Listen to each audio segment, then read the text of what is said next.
भूटान जैसा छोटा राष्ट्र हो या अमेरिका जैसी सुपर पावर, जंग के मैदान में कोई उतरना नहीं चाहता। लेकिन इसके बावजूद कभी अजरबैजान और अर्मेनिया लड़ते हैं तो कभी इजराइल और फिलिस्तीन। कोरोना जैसे महासंकट के बीच दुनिया तीसरे विश्व युद्ध के साए में दिख रही है।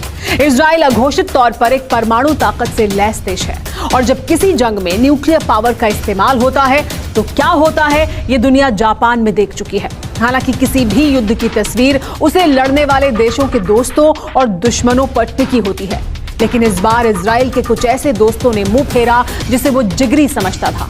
देखिए टेली सीरीज का ये यूरोपीय यूनियन का साथ होना। 1948 में जब इजराइल का जन्म हुआ था तब वो फ्रांस ही था जिसने इजराइल को हथियारों की नॉन स्टॉप सप्लाई की थी।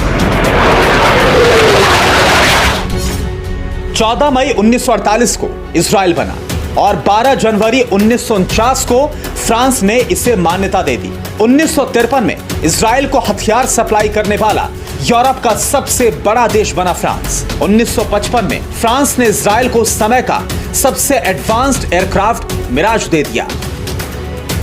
1956 में इन दोनों देशों के रिश्तों में खटास आनी शुरू हुई। स्वेज नहर में वर्चस्व की जंग में दोनों देश दुश्मन बन गए।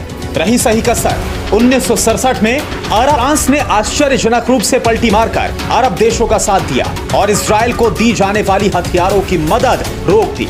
लेकिन तब से लेकर अब तक हालात बहुत बदल गए हैं। नेतन्याहू और मैक्रोन दोनों मुस्लिम देशों के लिए खलनायक हैं। मुमकिन है कि पर्दे के पीछे दोनों देशों की सेटिंग भी हो, लेकिन फ्रांस खुलकर इजराइल का विरोध करेगा, इसकी संभावना ना के बराबर है। अमेरिका वर्तमान की दो बड़ी ताकत है। इजराइल के जरिए अमेरिका मिडिल ईस्ट का किंग बना हुआ है, जबकि फिलिस्तीन का विरोध करके कोई भी देश 56 देशों से दुश्मनी नहीं मोल लेना चाहता। इतिहास की सबसे खतरनाक लड़ाई या तो वर्चस्व के लिए लड़ी गई है, या धर्म के लिए, या फिर जमीन के टुकड़े के लिए।